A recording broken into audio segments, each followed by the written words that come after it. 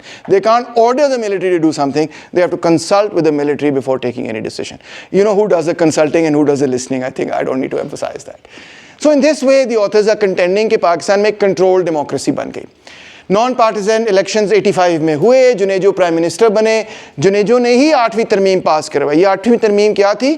وہ یہ تھی کہ the president shall dissolve the parliament if so advised by the prime minister, and the parliament shall, unless sooner dissolved, stand dissolved at the expiration of 48 hours after the PM has so advised. 2, notwithstanding anything contained in clause 2 of article 48, the president may also dissolve the parliament at his discretion. صدر جو ہے وہ اپنی مرضی پہ parliament کو dissolve کر سکتا ہے. where in his opinion a situation has arisen in which the government of the federation cannot be carried on in accordance with the provisions of the constitution and an appeal to the electorate is necessary. یعنی president اپنی مرضی سے parliament کو dismiss کر سکتا ہے, dissolve کر سکتا ہے, پی ایم کی ایڈوائس پہ بھی کر سکتا ہے, خود بھی کر سکتا ہے. اور پھر پاکستان میں یہ بار بار ہوا. 90s میں تو ہوتا ہی یہ تھا, ٹھیک ہے, کہ حکومت آتی تھی, الیکٹ ہوتی تھی, آتی تھی, 2-2.5 سال چلتی تھی, پھر پریزیڈنٹ صاحب کہتے تھے واپس جاؤ, گھر چلے جاؤ, اور پوری گورنمنٹ واپس جاتی تھی, پھر الیکشن ہوتا تھا, پھر گورنمنٹ آتی تھی, پھر صدر صاحب کہتے تھے واپس جاؤ, پھر گورنمنٹ آتی تھی, پھر صدر صاحب کہتے تھے واپس جاؤ, چلتی جا رہا تھا, ٹھیک ہے. محمد وسیم صاحب لکھتے ہیں, ہمارے اپنے doctor Muhammad Waseem, who teaches here at LAMS, کہ quote, the 1977 military coup was not a reactive militarism to correct the political situation or bring back order and must be seen against the egalitarian reforms of Bhutto. اصل مسئلہ یہ تھا کہ بھٹو نے جو egalitarian reforms کیے تھے اس کے خلاف یہ military coup ہوا. And the institutional stresses which military had to endure under the previous government and the way it was encost back into the seat of power with a mission to undo most of its predecessors leftist policies. Bhutto کی جو چھوٹی موٹی leftist policies تھی ان کو undo کرنا تھا. Again, the authors contend why? For the revival or the safeguarding of the national security state. پھر افغان جہاد جب شروع ہوا تو ISI now became a key player in the 1980s. They write, quote, the alliance between ISI and the Jamaat-e-Islami was strengthened during the civil war in East Pakistan. کیونکہ وہاں پہ جو رضاکارز تھے, جو جماعت اسلامی کے والنٹیئرز تھے, انہوں نے پاک فوج سے یہ کہا کہ ہم آپ کو بتاتے ہیں کہ مکتی باہنی کے لوگ کون ہیں اور عوامی لیگ کے کون ہیں, ہم آپ کو بتائیں گے, آپ جا کے ان کو پکڑیں اور ماریں. تو کچھ رضاکارز نے خود بھی مارا, مگر مینلی تو آبویسلی ملٹری نے کیا ہوگا. تو اس پیریڈ کے اندر جب ISI اور JI ایک دوسرے کے بہت قریب آ گئے. اس پہ بہت ساری بایوگرافیز بھی لکھی گئی ہیں, جنرلز وغیرہ نے خود بھی لکھا ہے کہ بھئی کیا ہو رہا تھا اس وقت ایسٹ پاکستان میں. A lot of it has now been declassified. 50 سال ہو گئے آفٹر آل اس بات کو. Stephen Cohen, who's a very renowned historian, writes, quote, this began a long and sordid history of Pakistani state and its intelligence services using Islamist radicals to terrorize regime opponents, ethnic separatists, the moderate politicians, and where necessary even radical Islamists. مطلب انہوں نے Islamist کو اپنے national security state کا ایک طرح سے حصہ بنا لی. اس سے پہلے نہیں تھا. دلچسپ بات یہ ہے کہ 50s کے اندر مولانا مودودی کو حکومت نے بند کر دیا تھا اور ان کے خلاف سینٹنس پاس ہو گیا تھا, اور ڈیتھ سینٹنس بھی ہو سکتا تھا اوور دا احمدی رائٹس ان 53. پھر ان کو معافی مل گئی وغیرہ. So he was constantly in and out of jail also in the Ayub period. اور جماعت اسلامی ایوب خان کی بڑی سخت مخالفت کرتی تھی, اور مخالفت میں تھی, مگر یحییٰ خان کے ساتھ دوستی ہو گئی. اور میاں طفیل نے پھر اسٹیٹمنٹ دی کہ یحییٰ خان سچا اسلام نافذ کرنا چاہتے ہیں, اس لیے ہم ان کو سپورٹ کریں گے. وہ اسٹیٹمنٹ میرے پاس پڑھی, میں آپ کو دکھا دوں گا, اخباروں میں آئی. اس کی وجہ کیا تھی؟ یحییٰ خان کا جو آپریشن تھا ایسٹ پاکستان میں, جماعت اسلامی نے کہا ہم یحییٰ کے ساتھ ہیں, اس ملٹری آپریشن کے ساتھ ہیں. تو اس پیریڈ کے اندر یہ اتحاد جو ہے نا ISI اور جماعت اسلامی کا پکا ہو گیا, اور پھر اس کے بعد ٹوٹا نہیں. وہ یہ کہہ رہے ہیں the religious class now also became a new addition to Pakistan's national security state. کسی کو انٹیمیڈیٹ کروانا ہے تو اس پہ فتویٰ لگوا دو, ریلیجس فتویٰ لگوا دو, بلیسفیمی بلوسفیمی بھی چلتی ہے, جو مرضی وغیرہ, ٹھیک ہے. اب افغان جہاد شروع ہو گیا. ISI and CIA they say carried out, quote, the world's biggest covert operation against the Soviet forces in Afghanistan during the 1980s. یہ دنیا کا سب سے بڑا آپریشن ہے, covert operation. ٹھیک ہے, اس سے بڑا کبھی ہوا ہی نہیں. اتنا ویل فنڈیڈ, اتنا ہیوج آپریشن CIA نے اپنی زندگی میں نہیں چلایا. And CIA, of course, the largest intelligence agency with the most money and so on and so forth. This is the biggest ever. It transformed Afghanistan. میں تو یہ کہوں گا it sent Afghanistan back into the stone age. ٹھیک ہے, جو آج افغانستان کا حال ہے وہ اسی سے ہوا ہے. And it also transformed Pakistan completely. جو جس طرح پاکستان 70s کا تھا, 80s میں it completely changed, began to change. اور یہ میرے سب کچھ میری آنکھوں کے سامنے ہوا. ریگن ایڈمنسٹریشن نے اور ملٹری ایڈ دی اسلام آباد کو 3.2 بلین 4.2 بلین, US نے F-16s بھی دیے, پھر اس کے بعد اور ایڈ آئی 2 بلین ادھر ریزسٹنس گروپس کو آرمز وغیرہ ملے, سعودی عربیہ نے ایڈ دی, اور ملکوں نے بھی ایڈ دینی شروع کر دی, اینڈ سو آن. یہ پوری کہانی تھی. ISI personnel, the authors contend, personally fought alongside resistance fighters in Afghanistan against the Soviet Union. وہ تو کہتے رہتے نہیں ہماری کوئی انوالومنٹ نہیں, it's not true. وہ خود جا کے لڑتے رہے. General Akhtar, then ISI chief, planned these operations and sent dozens of ISI undercover teams inside Afghanistan to fight along the Afghan Mujahideen against the formidable Soviet forces. ISI officers did not wear military uniforms, obviously. They carried no identification. ISI estimated staff was around 2,078. Then it went all the way to 40,000 and had a budget of 5 billion at its disposal. Wow. So it became really very, very powerful. Like an endless supply of money. They didn't need to worry about money at any time. ٹھیک ہے. But there was a big blowback. You know the blowback. کہ یہ ISI established close relations with the religious class, وہ proxy بن گئے ان کے. But now when the Soviet Union retreated, you had at least 22,000 trained mujahideen, and Pakistan became a hotbed of Islamic extremism and terrorism. جو ابھی آپ نے اسلام آباد میں بھی دیکھا کہ کیا ہوا ہے, کیا ہو, اور بڑے عرصے سے دیکھ رہے ہیں آپ. تو یہ سارا کچھ اس افغان جہاد کا بلو بیک ہے جس کے اندر ان لوگوں کو ٹرین کیا گیا تھا, عام کیا گیا تھا, اکوپ کیا گیا تھا. وہ ختم ہی نہیں ہو رہا. وہ جہاد کب کا ختم ہو گیا, وہ افغانستان تباہ و برباد ہو گیا, وہ آج بھی ہمارے جس کو کہنا چاہیے نا گٹے گوڈوں میں پھنس گیا. کیا کریں اس کے بارے میں.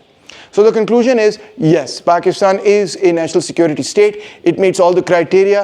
Criteria ke obsession with antagonism towards India. It has a controlled form of democracy. State prioritized military interests over nation building. وہی جو آپ نے سوال پوچھا تھا کہ was this the only option? Did they had to do this? No, they didn't have to do this. They could have done this as well. Nation building کی طرف resources بھی لگا سکتے تھے. Strong centralized government. Pakistan used Islamic militants as asymmetric warfare with India. کہ بھئی ہم ان کو بھیجیں گے, ہمارے پاس ڈینائبلٹی بھی ہے کہ ہمارا ان سے کوئی تعلق نہیں تو خود ہی کری جا رہے ہیں, etcetera etcetera. They restricted public debate and dominance over the civilian leadership led to the emergence of our hyper military industrial complex. So they say Pakistan is also kind of security state with two caveats, two things جو کہ different ہیں. ایک یہ کہ امریکہ کا national security state تھا مگر وہ ہمیشہ سویلین کنٹرول میں رہا. ملٹری جو ہے سویلین کو کنٹرول نہیں کرتی تھی, سویلینز ہی کال دا شاٹس اور ملٹری ان کے تابع ہی تھی. ایک یہ فرق ہے. دوسرا فرق یہ ہے کہ پاکستان کا جو نیشنل سیکورٹی اسٹیٹ تھا وہ پیورلی ایک نیبرہڈ اور لوکل معاملہ تھا, جبکہ امریکہ کا جو نیشنل سیکورٹی اسٹیٹ تھا وہ ایک گلوبل پیراڈائم اور گلوبل کولڈ وار کا حصہ تھا. ہمیں گلوبل کولڈ وار سے بہت زیادہ پرواہ نہیں تھی, ہمیں زیادہ پرواہ جو ہے وہ انڈیا کے حوالے سے تھی. اس کے اندر ہم نے اپنے آپ کو سچویٹ کیا کہ اس طرح کر کے ہم انڈیا سے مقابلہ کریں گے.